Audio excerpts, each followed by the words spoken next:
We often say that universal credit is a little bit like a smoothie. This helps us explain how deductions, sanctions and the benefit cap affect a universal credit award. Universal credit is a means-tested benefit.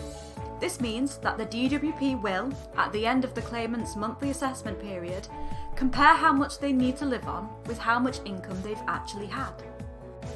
The DWP work out how much a claimant needs to live on by considering their personal circumstances and adding together various figures determined by the government. These are called allowances and elements. The elements a claimant could receive are a standard allowance, a housing costs element, a child element, a disabled child element, a childcare costs element, a limited capability for work element, a limited capability for work-related activity element, a carer element, and a transitional SDP element. To get an idea of universal credit as a smoothie, you need to think about these different allowances and elements as different types of fruit. At the end of a claimant's assessment period, the DWP will look at a claimant's personal circumstances, work out which allowances and elements they're entitled to, and then add all of these together to give that claimant's maximum universal credit for that assessment period.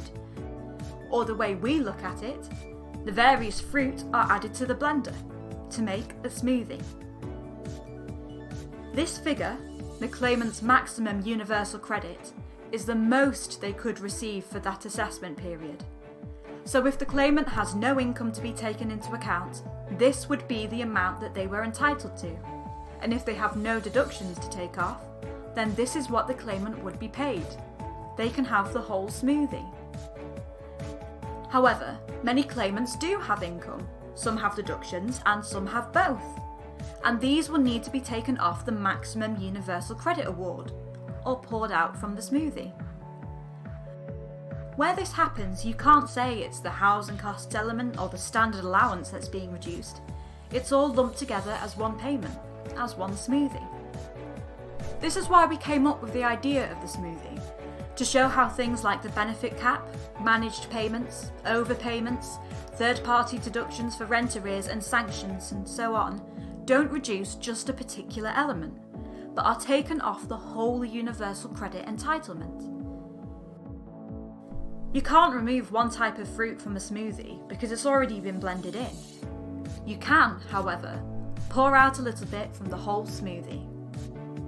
This is why we say that universal credit is a bit like a smoothie.